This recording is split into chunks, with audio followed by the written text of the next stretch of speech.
Bien-aimés dans le Seigneur Jésus-Christ, bonjour à tous et à toutes. Nous sommes aujourd'hui le mardi 15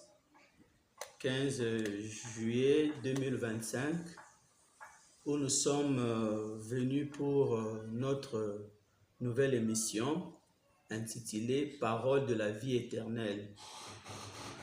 Une mission présentée et organisée par Pavi Ministry et présentée précisément par le serviteur de Jésus-Christ, le triple M, missionnaire mondial du message de Jésus-Christ, en la personne de Melvin Malessa Massimango. Avec la grâce de Dieu, aujourd'hui nous allons parler d'un thème qui est intitulé « L'eau de l'esprit engendre le fleuve de l'onction ».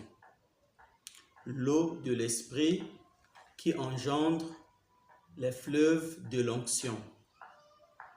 Prions l'Éternel notre Dieu de nous parler pour mieux comprendre sa pensée dans ce thème. Seigneur notre Dieu, nous recommandons ces instants encore entre tes mains.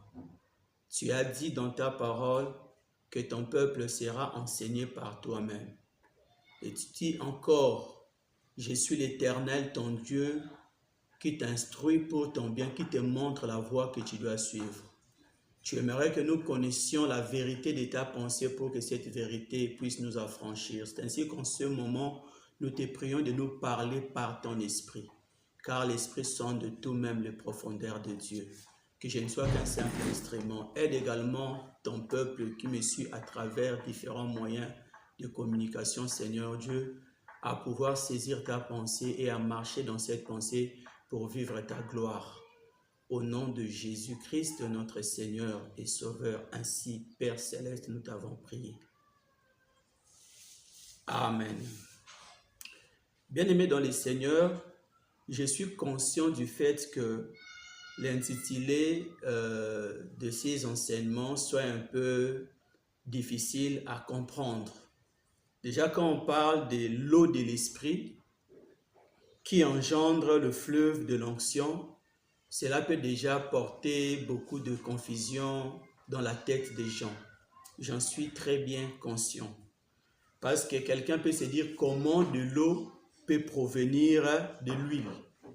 Déjà, on sait qu'entre l'eau et l'huile, le mélange est un mélange hétérogène. Ces deux corps ne peuvent pas cohabiter facilement, ne peuvent pas faire un mélange homogène.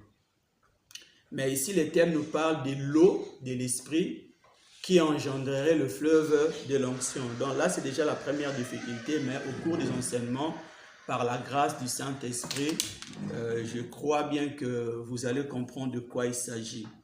Et même quand on parle de l'eau de l'esprit, je sais également qu'il y a des gens qui se posent des questions. Est-ce que le Saint-Esprit, c'est un robinet? Le Saint-Esprit, c'est un réservoir? Le Saint-Esprit, c'est une rivière, un fleuve qui ferait jaillir de l'eau ou comment?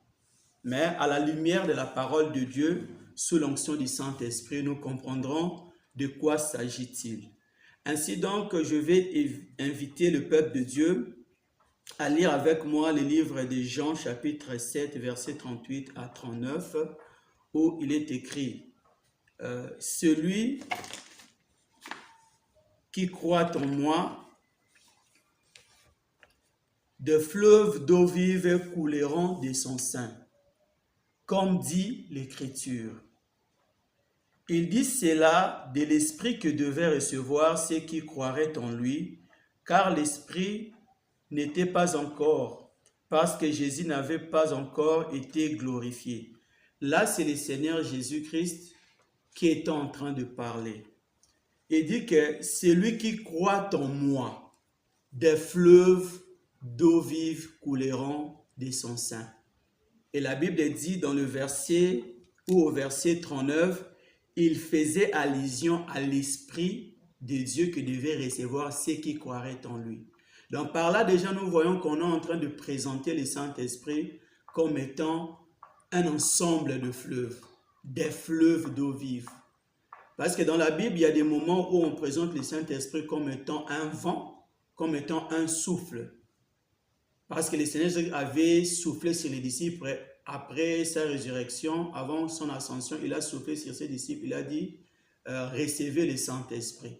Donc, c'était le souffle qui amenait l'Esprit en eux. Donc, le souffle représentait le Saint-Esprit. Mais dans le contexte actuel, le Saint-Esprit est représenté comme de fleuves d'eau vive, comme de l'eau donc. C'est ainsi que nous avons pu parler de l'eau de l'Esprit, qui engendrerait des fleuves d'onction. Avant de donner d'autres versets bibliques qui montrent clairement que le Saint-Esprit est considéré comme étant de l'eau de vie, l'eau spirituelle, nous allons devoir d'abord parler de l'importance de l'eau dans la vie de tout être vivant, de manière générale. Nous savons que tout être vivant, que ce soit des plantes, des microbes, des cellules organiques, que ce soit des êtres humains, ont besoin de l'eau pour pouvoir entretenir leur vie, pour pouvoir bien vivre, pour pouvoir bien évoluer. Et même en dehors des besoins organiques, l'être humain se sert de l'eau pour plusieurs de ses besoins. Des besoins hygiéniques, des besoins économiques, admettons pour fabriquer des produits qu'il faut commercialiser, l'homme aura besoin de l'eau. Il peut faire des activités agricoles. Pour pouvoir bien le réussir, il va également recourir à l'utilisation de l'eau. Donc, on ne peut pas se passer de l'eau. Nous savons que quand quelqu'un est en train de vivre dans un environnement désertique, où il n'y a pas la présence d'eau, où il n'y a pas vraiment assez d'eau, d'abord sa vie sera difficile dans un contexte pareil et finalement il doit quitter cet environnement au risque même de mourir. Donc l'eau est très très importante pour maintenir la vie et pour bien évoluer dans sa vie sur la terre des humains. Maintenant là nous sommes en train de parler de l'eau de l'esprit qui est également très très importante pour ce qu'on appelle la vie chrétienne. Parce que la vie chrétienne également, c'est une vie. Comme toutes les vies des êtres vivants ont besoin de l'eau pour pouvoir bien évoluer, pour pouvoir bien fonctionner, pour pouvoir assurer beaucoup de besoins qui consistent à favoriser le confort et le bien-être de la même manière également que la vie chrétienne a besoin de l'eau de l'esprit. Sans la présence de l'eau de l'esprit, aucun chrétien ne peut évoluer. Sans la présence de l'eau de l'esprit, aucun chrétien ne peut tenir bon dans sa foi en Jésus-Christ dans la vie chrétienne, ne peut vivre la gloire de Dieu, ne peut faire de grandes choses avec Dieu. Il a besoin de la présence de l'eau de l'esprit dans sa vie. Ainsi donc, pour continuer à argumenter le fait que nous puissions parler de l'eau de l'esprit, nous prendrons encore le livre d'Ésaïe, chapitre 59, verset 19. À part ce qu'on vient de lire dans le livre de Jean, où Jésus-Christ disait que ceux qui croient en lui, de fleuves d'eau vive couleront en l'air saint, nous prenons le livre d'Ésaïe, chapitre 59, verset 19. Là, il est écrit « On craindra le nom de l'Éternel depuis l'Occident, et sa gloire depuis le soleil levant. Et quand l'ennemi viendra comme un fleuve, l'Esprit de l'Éternel les mettra en fuite. » Quand l'ennemi viendra, l'ennemi c'est le diable, l'ennemi c'est un esprit mauvais. Mais on dit que l'ennemi peut venir comme un fleuve, comme un courant d'eau. Mais quand l'ennemi assiège notre vie, quand l'ennemi agresse notre vie sous forme d'un fleuve, l'Esprit de l'Éternel les mettra en fuite. Or, nous savons que c'est une cour d'eau, voulais-je dire, qui est très puissante, qui a la capacité de repousser notre cours d'eau qui est moins puissante. Et quand on dit que le Saint-Esprit va refouler, va repousser l'ennemi qui vient comme un fleuve, ça veut dire que lui-même, le Saint-Esprit, se présente également comme un autre fleuve dont le courant est beaucoup plus élevé, le courant est beaucoup plus puissant par rapport à celui de l'ennemi. Donc là encore, nous voyons que le Saint-Esprit est représenté comme de l'eau. Il y en a plusieurs versets dans ce sens. Si nous prenons encore le livre de Genèse, chapitre 1, verset 2, là la Bible nous dit que la terre était informe et vide, au commencement bien sûr, Il y avait des ténèbres à la surface de l'abîme et l'Esprit de l'Éternel se mouvait au-dessus des eaux. Déjà, cette localisation-là, on dit que ceux qui s'assemblent se ressemblent. On peut même aussi dire ceux qui se ressemblent, ceux qui ont la même culture, ceux qui ont des affinités s'assemblent. Le Saint-Esprit a localisé les eaux parce que lui-même également il est considéré comme un fleuve, comme un ensemble de fleuves. À partir des eaux, le Saint-Esprit était en train de donner des impulsions. C'est lui qui était en train d'exécuter toutes les paroles qui sortaient de la bouche de Dieu. C'est lui qui donnait de la puissance pour que la parole qui était émise de la bouche de Dieu puisse produire des effets, puisse concrétiser ce que Dieu disait. Donc déjà, par rapport à la localisation du Saint-Esprit, au commencement de toutes choses, nous comprenons que le Saint-Esprit est pris comme de l'eau. Mais cela ne se limite pas là-bas, nous allons encore ajouter le passage du livre d'Éphésiens. Éphésiens chapitre 5, verset 18. Là, il est écrit, nous allons lire pour être fidèles à ce que nous dit la Bible là-dessus. La Bible dit ceci, « Ne vous enivrez pas de vin, c'est de la débauche. Soyez au contraire remplis du Saint-Esprit. » Ne vous enivrez pas de vin, dit l'Éternel, c'est de la débauche, mais au contraire, soyez remplis du Saint-Esprit. Quand je lis ces passages, d'abord, je ne comprenais pas ce que ça voulait dire. Pourquoi est-ce que l'Éternel Dieu, cherchant à ce que son peuple soit rempli de son esprit, il commence par leur dire « Ne vous enivrez pas de vin ». Pourquoi d'abord évoquer le vin quand il faut parler du Saint-Esprit? Est-ce c'est parce que le vin a une certaine rivalité avec le Saint-Esprit, ou que le Saint-Esprit ne s'entend pas avec le vin comme les gens aiment bien le dire? J'ai compris que le vin n'est qu'une boisson. Une boisson, une créature ne peut pas rivaliser avec le Créateur parce que le Saint-Esprit, c'est Dieu. Le Saint-Esprit, c'est lui le Créateur. Alors que le vin n'est qu'une substance. Donc le vin ne peut pas être un rival pour le Saint-Esprit. Même si les gens disent qu'il ne faut pas prendre du vin, mais la Bible nous dit que ce qui entre dans la bouche ne suit pas l'homme, mais c'est ce qui en sort.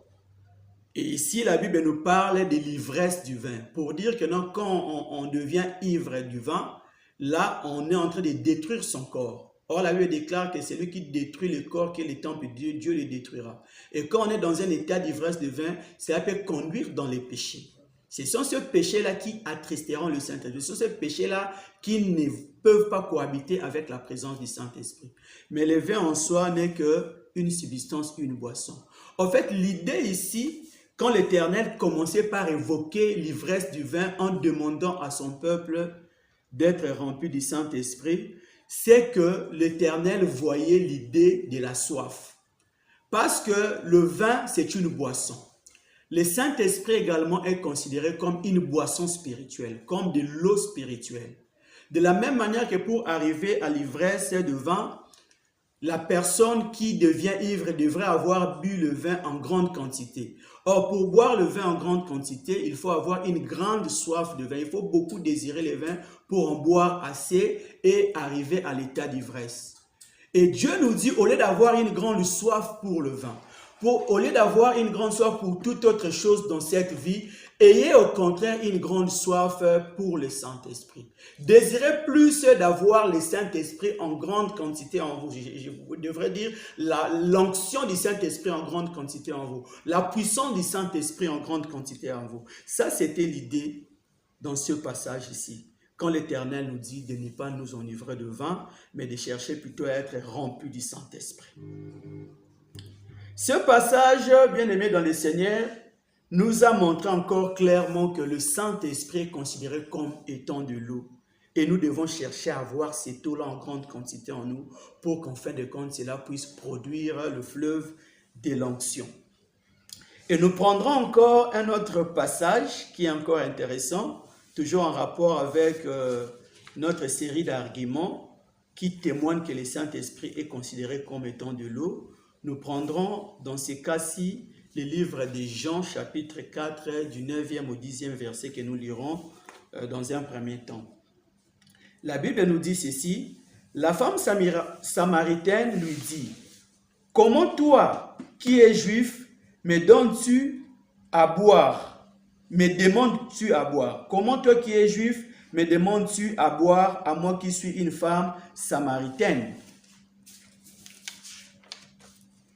Les Juifs, en effet, n'ont pas de relation avec les Samaritains. Et verset 10, Jésus lui répondit, « Si tu connaissais les dons de Dieu, et qui est celui qui te dit, « Donne-moi à boire » tu lui aurais toi-même demandé à boire et il t'aurait donné de l'eau de vie. Tu lui aurais toi-même demandé à boire et il t'aurait donné de l'eau de vie. Et il poursuit dans le livre toujours de Jean, chapitre 4, verset 13, il dit, Jésus lui répondit, « Quiconque boit de cette eau aura encore soif. » Là, il parle de l'eau qu'il avait demandé à la femme samaritaine. « Mais celui qui boira de l'eau que je lui donnerai n'aurait jamais soif. Et l'eau que je lui donnerai deviendra en lui une source qui jaillira jusque dans la vie éternelle. » L'eau que je lui donnerai, c'était quoi? Le Saint-Esprit. Parce que le Seigneur Jésus-Christ avait dit, c'est lui qui croit en moi, des fleuves d'eau vive couleront de son sein.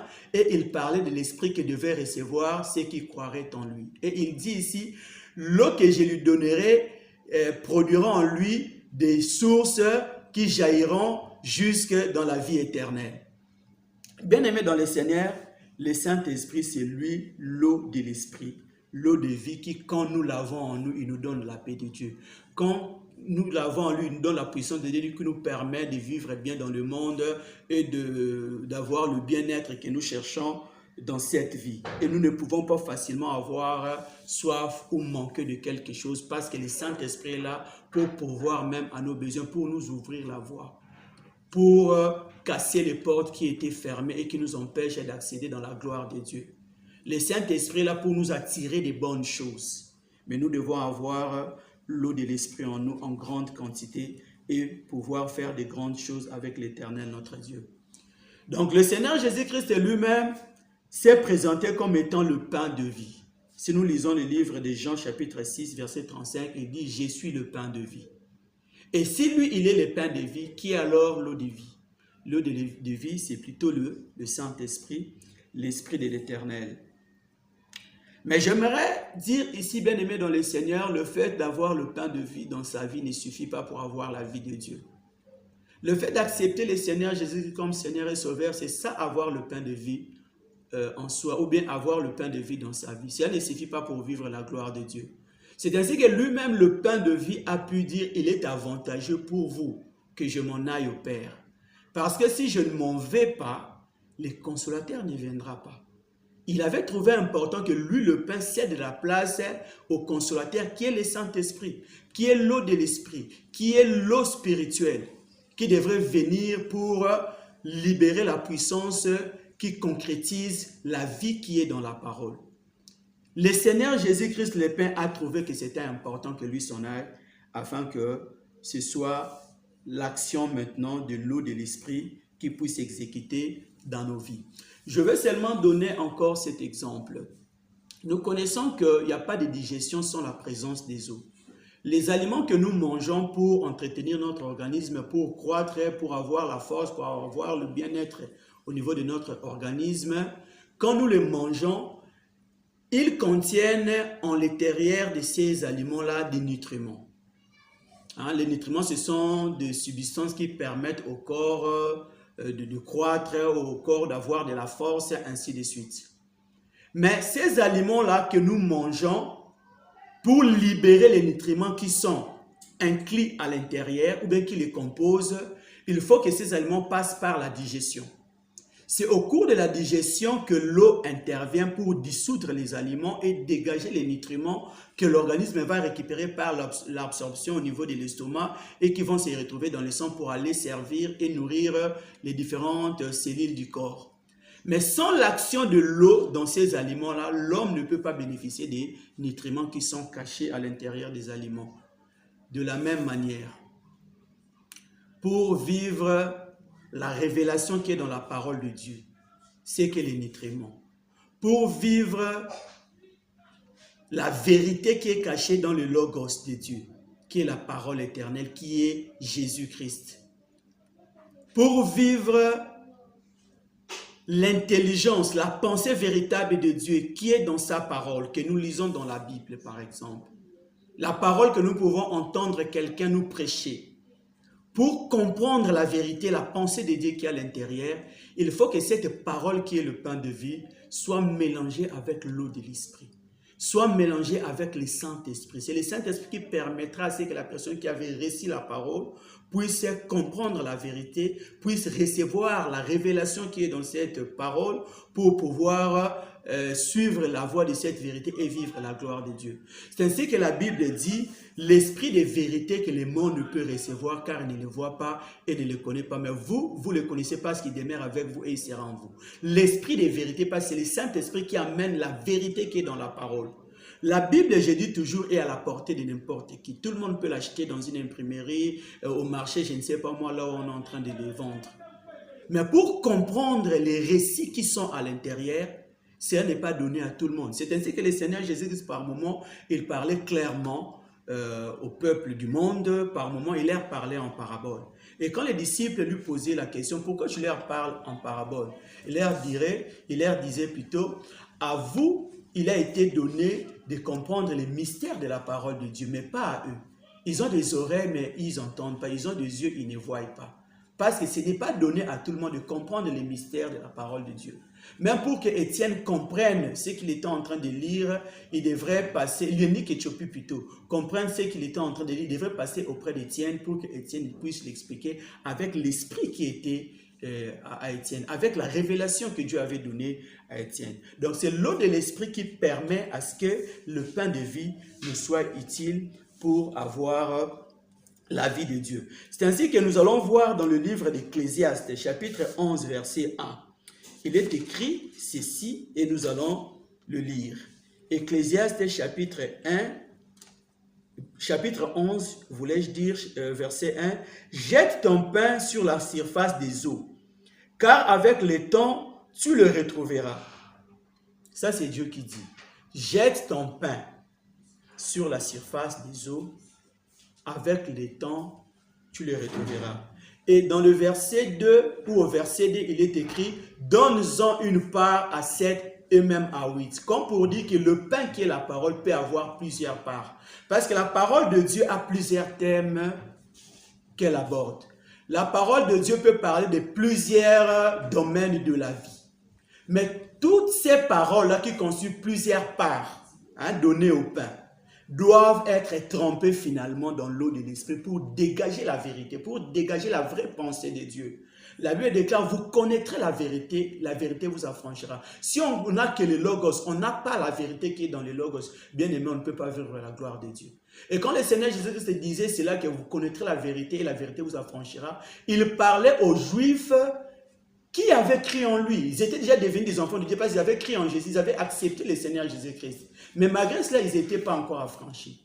Pour être affranchis, la Bible dit, ils devraient d'abord connaître la vérité. Or, c'est l'esprit de vérité qui permet à une personne qui a reçu la parole Logos, qui a reçu le pain de vie, de pouvoir comprendre ce que dit l'Éternel et de pouvoir vivre. Et j'étais en train de lire ici le livre d'Ecclésiaste 11.1 où Dieu nous demande lui-même de jeter le pain à la surface des eaux. Nous connaissons qu'aujourd'hui, tout le monde protège le pain contre les eaux. Les mamans qui vendent le pain ne peuvent même pas me contredire. Même s'il y a des petites gouttelettes seulement de pluie qui tombent, ils vont chercher à bien couvrir leur bassin de pain, se disant que si seulement l'eau de pluie entre à l'intérieur, nous allons perdre ce pain ici. Mais l'Éternel, lui, dans sa sagesse, dans son intelligence, il dit plutôt, jette ton pain à l'intérieur des eaux et tu pourras les retrouver. Est-ce que le pain qu'on a jeté à l'intérieur de l'eau, on peut encore le retrouver? Mais avec Dieu, c'est possible. En fait, ici, l'Éternel, notre Dieu, était en train de nous dire tout simplement que quand nous jetons la parole dans le cœur de quelqu'un, quand nous prêchons la bonne nouvelle de Dieu dans le cœur d'une personne, si seulement cette personne recevait la grâce de Dieu par son esprit de comprendre cette parole, si cette parole a été arrosée dans le cadre de cette circonstance-là par l'eau de l'esprit, la personne finira par comprendre la parole qui lui a été prêchée. La personne finira par croire à la parole qui a été prêchée et sa vie changera. Parce que la puissance de Dieu va exécuter la vérité à laquelle il a cru et cette personne-là aura une vie qui est changée, une vie qui est améliorée. Je peux donner cet exemple. On prêche la bonne parole du royaume de Dieu à un criminel.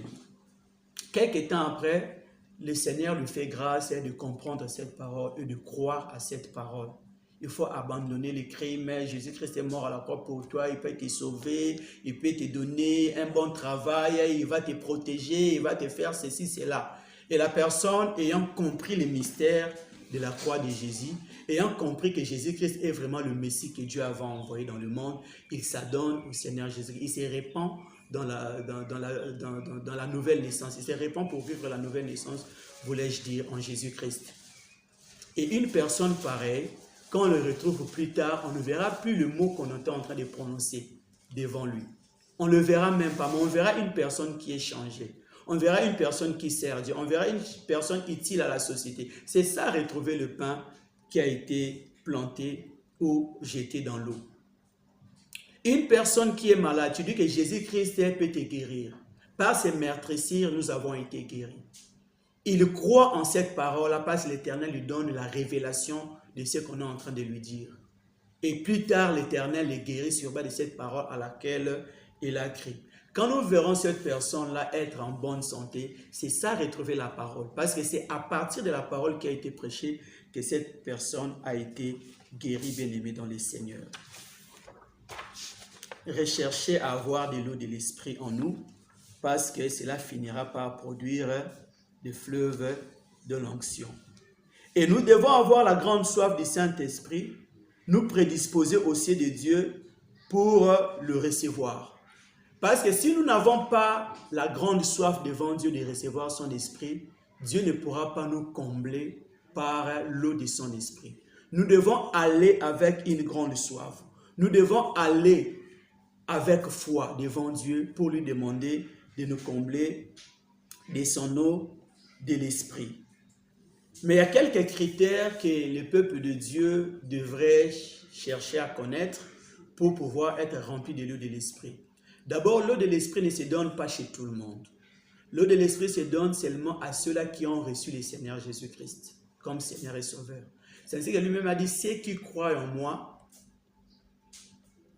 de fleuves d'eau vive couleront de leur sang.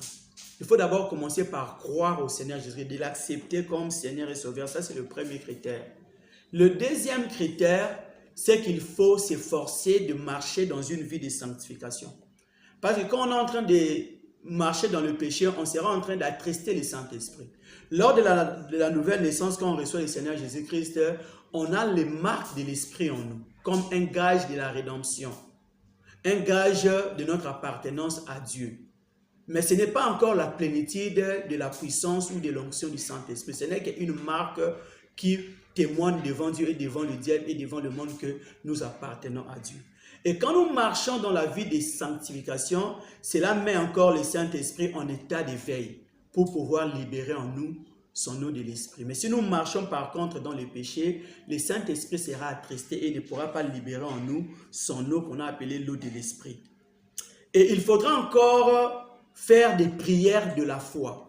Parce que quand on est en train de faire des prières de la foi devant Dieu, c'est comme quelqu'un qui se présente devant un robinet pour l'ouvrir et recevoir le contenu qui est dans ces robinets, recevoir l'eau qui doit jaillir de ces robinets. C'est à travers la vie de prière que nous ouvrons le robinet du Saint-Esprit pour recevoir l'eau de l'Esprit. Et quand on arrive au robinet, on ne part pas sans récipient. Le récipient, c'est la soif que nous devons manifester devant Dieu. Le récipient, c'est notre grand désir que nous devons manifester devant Dieu pour que l'Éternel nous comble de son esprit, de son eau de l'esprit.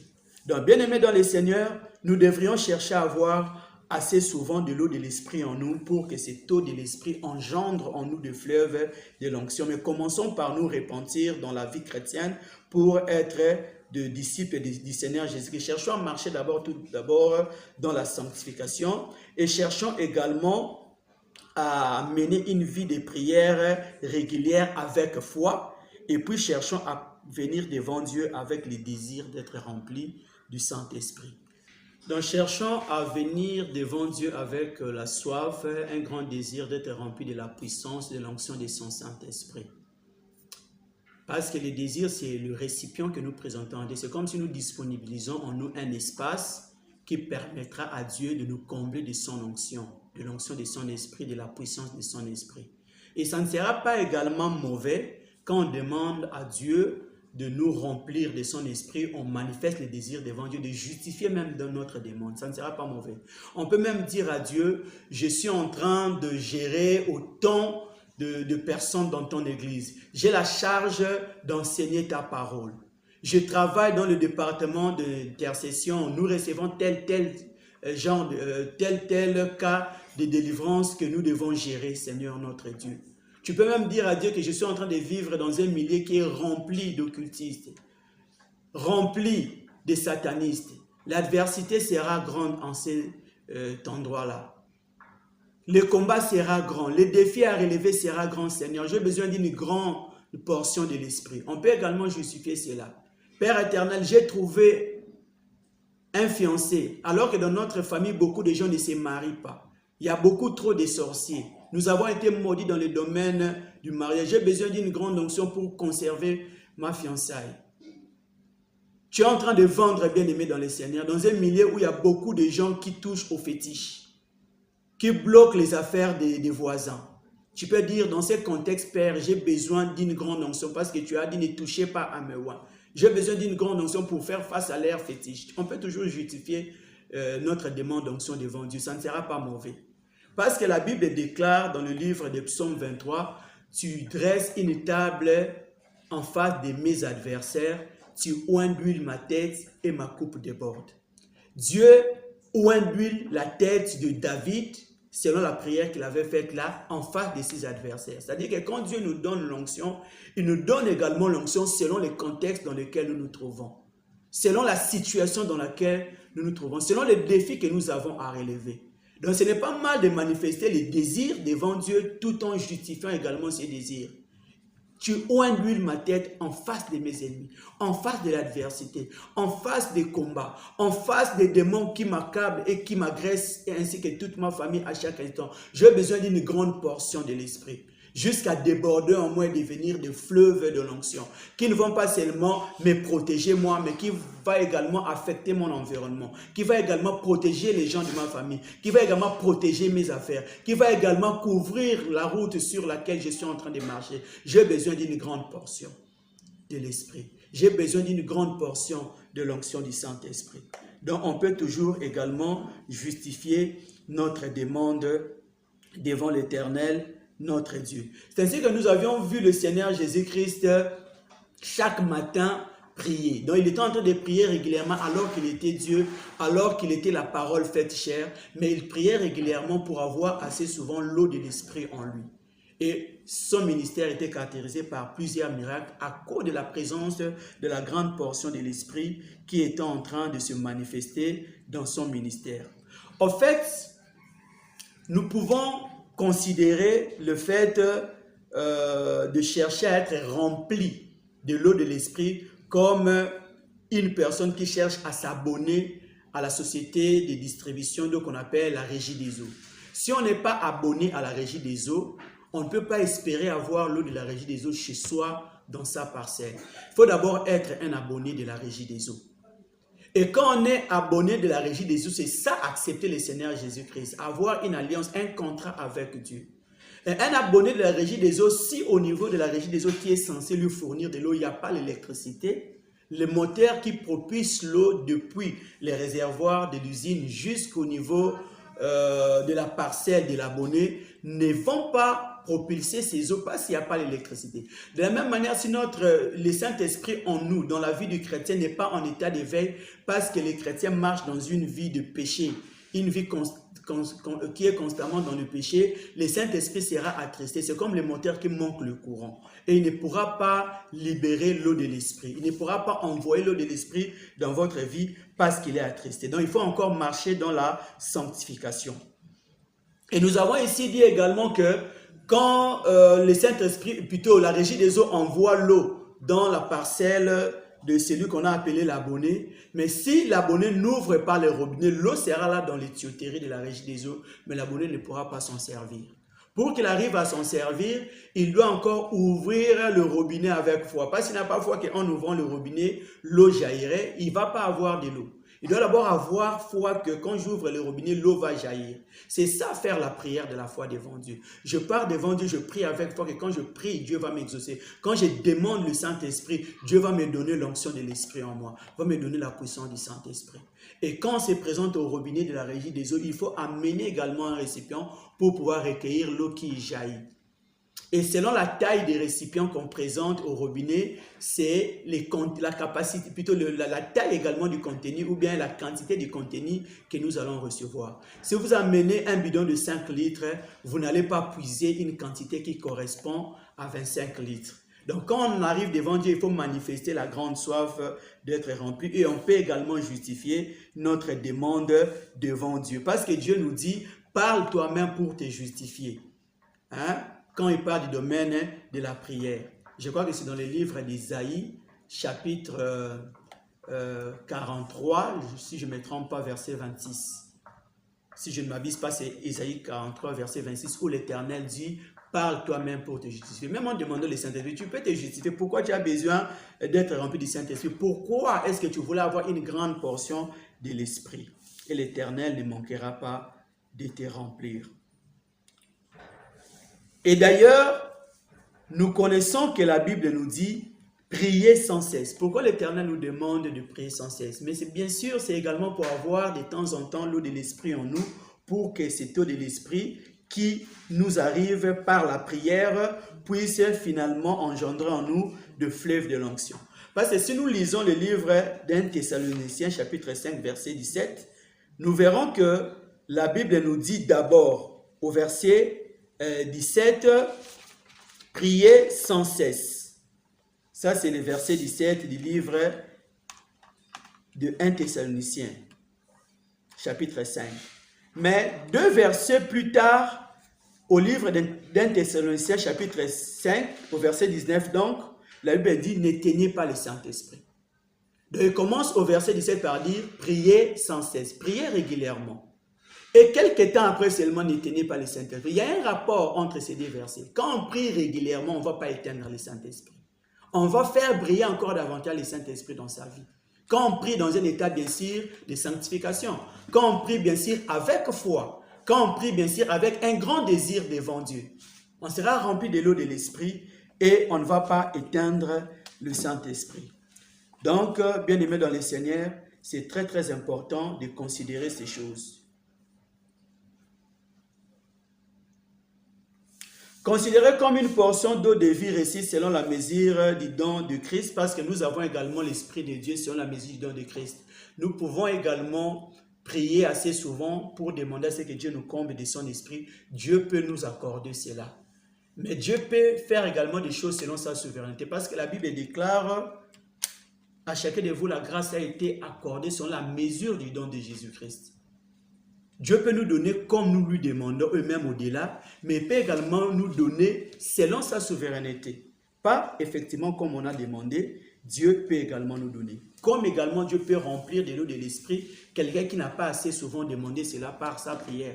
Mais Dieu l'a choisi pour une mission, il le comble de son esprit, il le comble de sa puissance dans sa souveraineté et il l'utilise efficacement.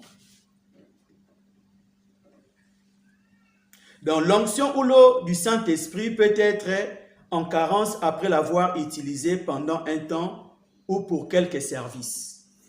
Quand on a reçu l'eau de l'Esprit en nous, c'est comme nos mamans qui puisent l'eau au robinet et qui les utilisent pour des tâches ménagères. Après un temps, l'eau diminue en quantité. Il faut encore rentrer au robinet pour recharger les récipients ou mettre encore une autre quantité d'eau dans le récipient. De la même manière également avec le Saint-Esprit, quand l'Éternel vous a comblé de son eau de l'Esprit bien-aimé dans le Seigneur et que vous l'avez utilisé pour quelques tâches spirituelles, de temps en temps vous devez revenir. C'est ce que faisait le Seigneur Jésus-Christ. Il a travaillé au cours de la journée, mais le matin très tôt, il se mettait encore à prier pour pouvoir s'équiper davantage et poursuivre la mission. Et j'aimerais également dire que Si nous prions régulièrement, cela va nous aider également à ne pas tomber dans les tentations. Parce que la Bible déclare, priez afin que vous ne tombiez pas dans la tentation. Parce que quand nous prions régulièrement, nous ne tomberons pas dans la tentation. Et quand on ne tombe pas dans la tentation, c'est que nous allons mener une vie de sanctification. Et quand nous menons une vie de sanctification, cela rendra notre prière efficace devant Dieu. En fait, entre la sanctification et la prière, ce sont deux situations dans la vie d'un chrétien qui se complètent mutuellement et qui fonctionnent de manière cyclique. La sanctification nous permet de prier efficacement Dieu pour être exaucés. Et quand nous prions régulièrement Dieu, nous prions efficacement Dieu, Dieu nous remplit de son esprit pour que le Saint-Esprit nous donne la possibilité de vaincre les désirs de la chair, de vaincre les risques du diable, de vaincre les systèmes corrompus de ce monde et mener alors une vie de sanctification. Il faut toujours poursuivre la sanctification et la vie des prières avec la soif du Saint-Esprit pour espérer recevoir de l'huile fraîche sur soi. Et là également, parlant de l'huile fraîche, j'aimerais dire ici, bien aimé dans le Seigneur, c'est qu'il ne faut pas se contenter d'avoir l'onction qu'on avait reçue, qu'on a prié il y a autant de semaines passées, il y a autant de mois passés, il y a autant de jours passés. Quand Dieu nous donne l'onction, c'est pour le service. C'est pourquoi le Seigneur Jésus-Christ est en train de dire dans le livre de Luc 4, 18, « L'Esprit du Seigneur est sur moi, car il m'a oint pour annoncer aux pauvres la bonne nouvelle, pour libérer les captifs, pour guérir les malades, ainsi de suite. » Dieu nous donne l'onction, Dieu nous donne l'eau de l'Esprit pour le manifester dans les services. Et quand vous le gardez ainsi pendant longtemps sans pouvoir l'utiliser, l'onction peut devenir ancienne. C'est ainsi que David demande à ce que l'Éternel lui donne de l'huile fraîche. Et nous allons lire ça dans le livre des Psaumes, chapitre 92, verset 11. Je disais donc le livre des Psaumes, chapitre 92, verset 11, David dit « Et tu me donnes la force du buffle. Je suis arrosé avec une huile fraîche. » Quand David parle de l'huile fraîche, parce qu'il y a également de l'huile qui est ancienne. L'huile qui est fraîche n'a pas la même efficacité que l'huile qui est devenue ancienne. L'huile qui est fraîche va encore aider la personne à faire des choses beaucoup plus grandes que l'huile qui est devenue ancienne. C'est ainsi que David a dit, tu me donnes la force du buffle. Pourquoi? Parce que l'huile que tu es en train de me donner, c'était une huile fraîche. Quand tu reçois l'onction de Dieu, bien aimé dans le Seigneur, livre cette onction-là dans un service. Engage cette onction-là dans un travail pour lequel tu as été oint. Ne le garde pas seulement pour toi-même, au risque de le perdre, au risque que cette onction devienne ancienne et que tu ne puisses plus en bénéficier comme il se devait.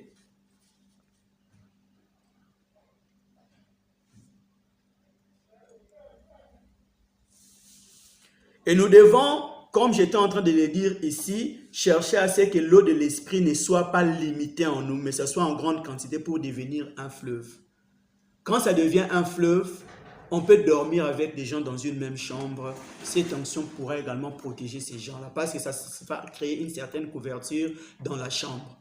Quand ça devient un fleuve, ça peut même créer une couverture autour de toute la maison. Parce que la personne qui habite dans cette maison-là est devenue tout un fleuve d'onction. Toute la maison sera trempée dans ce fleuve-là. Même là, on est en train de vendre au marché. Quand on devient un fleuve d'onction, dans ces rayons-là, le diable ne pourra pas agir. Parce que l'onction va commencer à contrôler tout cet environnement parce qu'il était devenu à l'état d'un fleuve. Nous devons chercher à monter des dimensions. Nous allons nous souvenir que le Seigneur Jésus-Christ s'était seulement présenté devant un démoniaque au territoire des Gadanériens.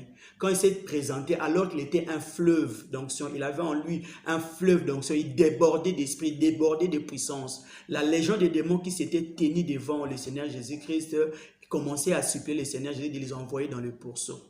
Il lui avait même dit, pourquoi es-tu venu nous tourmenter avant le temps, Jésus, fils du Dieu Tout-Puissant, nous savons que tu es le roi de Dieu.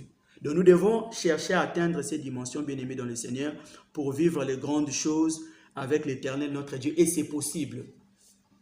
Car le Seigneur Jésus-Christ avait dit, ceux qui croient en moi, ils feront des œuvres comme celles que j'avais faites et ils en feront de plus grandes.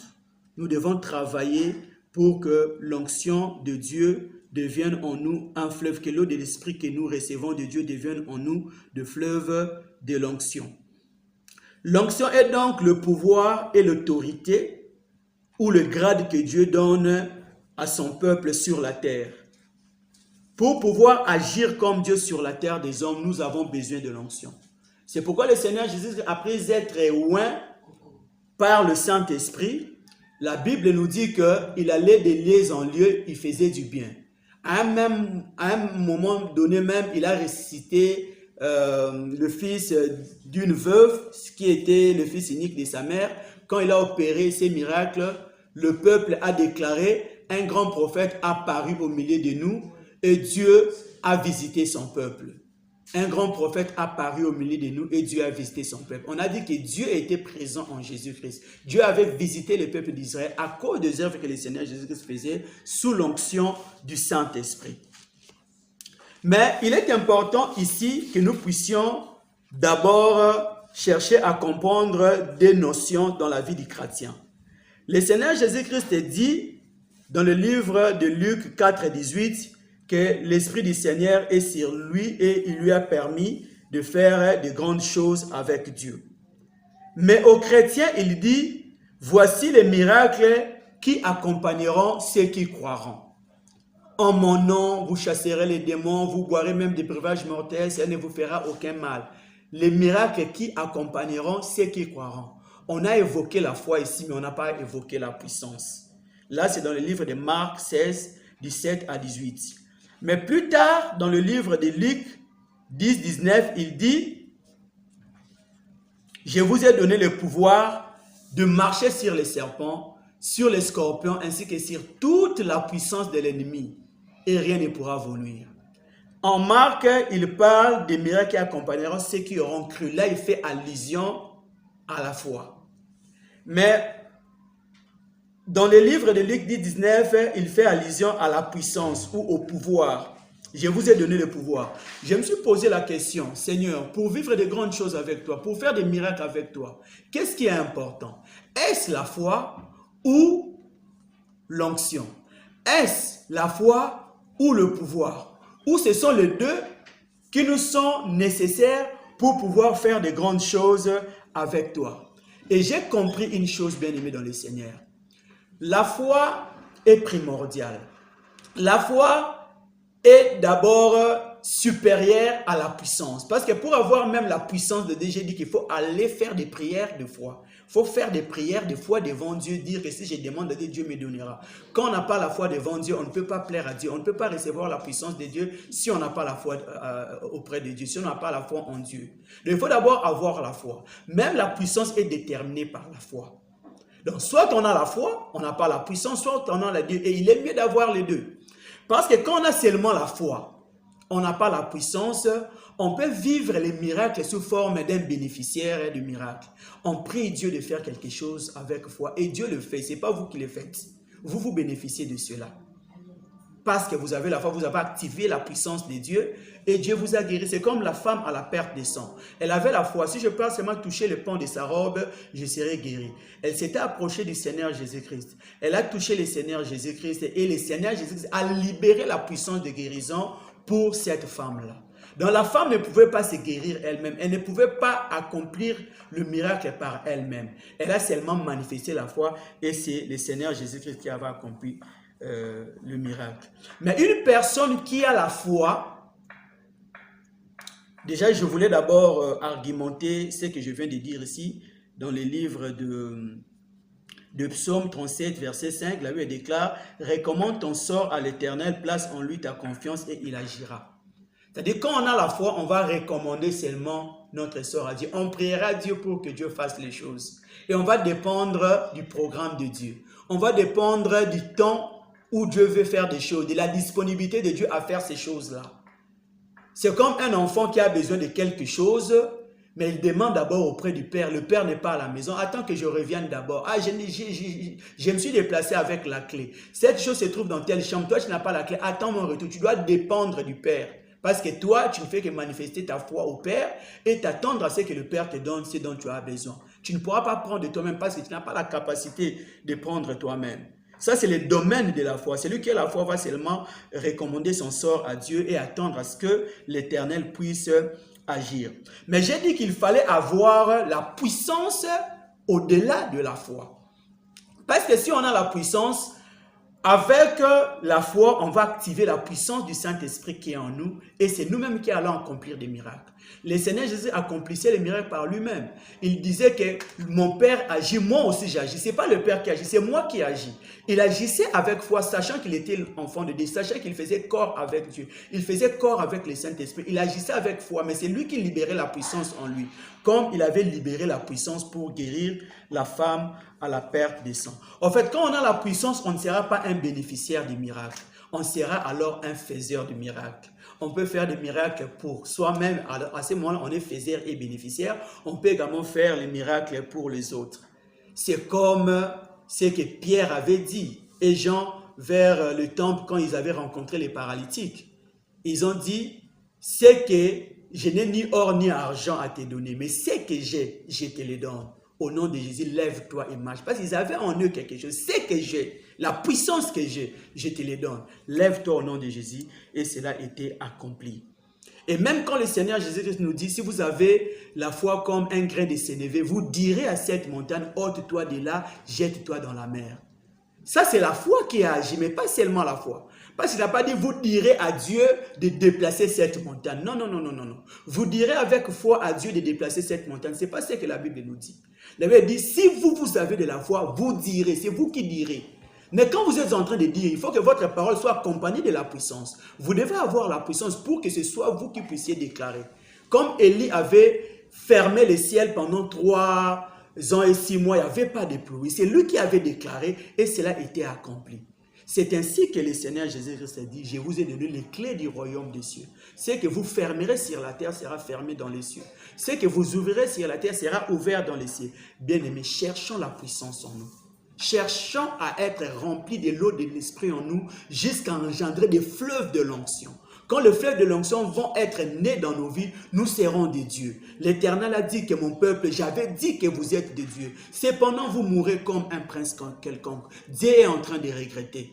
Le diable est en train de se jouer de nous. La vie est en train de se jouer de nous. Parce qu'on ne sait pas commander des situations. On ne peut pas commander à la maladie de quitter le corps. On ne peut pas commander le chômage de s'arrêter. Comme le faisait le Seigneur Jésus-Christ, qui commandait à des situations de s'arrêter, qui commandait aux choses de se faire selon sa volonté. Et cela arrivait parce qu'il avait la puissance de Dieu en lui. Il agissait en tant que Dieu sur la terre. Bien-aimés dans le Seigneur, l'Éternel, notre Dieu, ordonne que nous soyons puissants. C'est ainsi que la Bible nous dit même, dans le livre de Actes 1:8, vous recevrez une puissance. Vous avez la foi, c'est bien bon, mais vous recevrez une puissance en vue de me témoigner. On ne peut pas témoigner de la gloire de Dieu, on ne peut pas témoigner de la divinité de Dieu sur la terre des hommes si on n'a pas la puissance de Dieu en nous. Si on n'a pas l'eau de l'esprit en nous jusqu'à engendrer le fleuve de la puissance, le fleuve de l'onction bien-aimé dans le Seigneur. Nous devons chercher à être des chrétiens puissants. Il ne faut pas être comme des chrétiens Gabriel. Vous savez, quand Daniel a prié Dieu, il avait déclaré depuis le premier jour que Daniel avait ouvert sa bouche pour prier, l'Éternel l'avait exaucé. Mais arrivé dans le désert, le roi de Perse, dans le ciel, a arrêté l'action de Gabriel. Et Gabriel a traîné pendant 21 jours, je m'excuse, c'est ce que je devrais dire, 21 jours, parce qu'il n'avait pas la force de faire face, de se libérer des mains du roi de Perse. Jusqu'à ce que l'Éternel avait envoyé Gabriel qui avait la force de combat, qui avait la puissance pour livrer avec succès une bataille. Et c'est Michael qui était venu délivrer Gabriel. Ne soyons pas des chrétiens Gabriel, soyons des chrétiens Michael qui ont la puissance pour agir par eux-mêmes. Sinon, nous allons traîner comme Gabriel dans l'attente de la réponse, dans l'attente de la délivrance, alors que nous pouvons commander aux situations nous-mêmes et les choses s'accomplissent. Et pour terminer, bien-aimés dans le Seigneur, j'aimerais quand même éclairer la lanterne par rapport à ce que nous avons dit ici, que l'eau de l'esprit engendre le fleuve de l'onction. Je m'étais dit au départ que ça peut être un peu difficile à saisir le fait qu'on ait dit l'eau de l'esprit, qui est de l'eau bien sûr, pourrait engendrer le fleuve de l'onction. Or, quand on parle de l'onction, on fait allusion à l'huile ou à de l'huile. Mais regardez ce que nous dit la Bible dans le livre de Psaume 133, versets 1 à 3, que nous allons lire. La Bible nous dit ceci dans le livre de Psaume 133. C'est un chapitre qui n'a que 3 versets. Nous lirons les 3 versets. La Bible dit ceci. Cantique des degrés de David. Voici, ô, qu'il est agréable, qu'il est doux, pour des frères de demeurer ensemble. C'est comme l'huile précieuse qui, répandue sur la tête, descend sur la barbe d'Aaron, qui descend sur le bord de ses vêtements. Et au verset 3, il est dit, c'est comme la rosée de l'Hermon qui descend sur les montagnes de Sion. Car c'est là que l'Éternel envoie la bénédiction et la vie pour l'éternité. Au verset 1, on commence par parler d'un fait. Il est doux et agréable pour deux frères de demeurer ensemble. Le fait pour deux frères de demeurer ensemble, c'est un fait qu'on met au-dessus. Et on dit que ce fait-là, pour deux frères de demeurer ensemble, c'est comme l'huile précieuse qui descend sur la tête d'Aaron. Le fait de demeurer ensemble, c'est comme l'huile. On dit encore, le fait pour deux frères de demeurer ensemble que nous avons mis au-dessus, de ces côtés-ci, c'est comme la rosée de l'Hermon. Donc, au-dessus, nous avons le fait de demeurer ensemble pour des frères, mais d'un côté, ce fait-là est semblable à de l'huile précieuse. De l'autre côté, le fait de demeurer ensemble est semblable à la rosée de l'Hermon. Or, nous savons que quand on parle de l'huile, c'est ça l'onction. Donc, l'onction fait référence à de l'huile. Et la rosée fait référence à de l'eau. Quand on parle de la rosée, c'est la vapeur d'eau. Donc, ça fait référence à de l'eau. Or, on dit, le fait de demeurer ensemble est semblable à de l'huile. Le fait de demeurer ensemble est semblable à de l'eau. Et quelle est la conclusion qu'on peut en tirer? C'est comme on peut dire que moi, je ressemble, ou bien ma fille aînée ressemble à moi. Et mon fils cadet également ressemble à moi. Cela voudrait également dire que mon fils aîné et mon fils cadet se ressemblent. Parce que les deux ressemblent à papa. C'est ainsi que vous verrez en mathématiques même, on dit, si A est égal à B et que B est égal à C, c'est que A aussi et C ont un lien. A est égal aussi à C. Ça veut dire que l'eau de l'esprit et l'huile de l'esprit, c'est la même chose. Quand on a la quantité de l'eau de l'esprit élevée dans notre vie, c'est l'eau de l'esprit qui s'accumule par une vie de prière avec foi, avec sanctification régulière, ça finira par engendrer en nous de fleuves de l'onction et nous ferons de grandes choses dans cette vie en tant que de Dieu. Nous ferons de grandes choses dans cette vie avec Dieu parce que la Bible déclare que nous sommes ouvriers avec Dieu. Et avec Dieu, nous ferons des exploits et il écrasera nos ennemis. Que l'Éternel vous bénisse. Nous allons prendre un petit moment de prière pour que l'Éternel nous aide au sujet de cette prédication, enseignement que nous venons d'entendre. Père éternel, tu nous as parlé de la puissance. C'est toi qui dis dans ta parole que nous recevrons une puissance pour que nous puissions te témoigner. C'est toi également qui dis dans ta parole que j'avais dit que vous êtes des dieux, cependant vous mourrez comme un prince quelconque. Ensuite, tu dis, mon Dieu ordonne à ce que je sois puissant. Nous prions, Père éternel, de nous aider à être remplis de la puissance de ton esprit. Que nous puissions mener une vie de crainte de l'Éternel.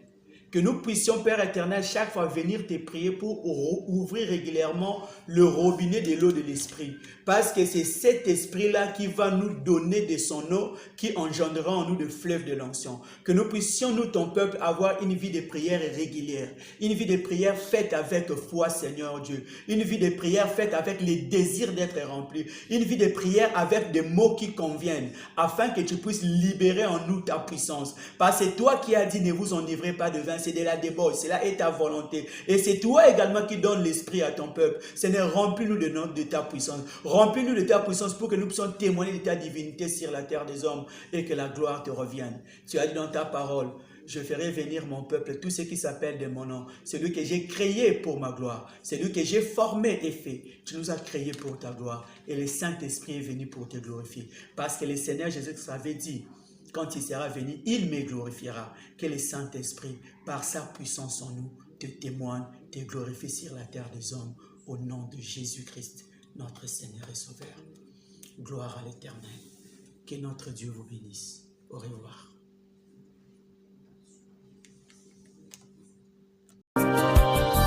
Maloba ya Nzambe moninga ezali maloba ya bomoi oyo yo sakondimela yango ako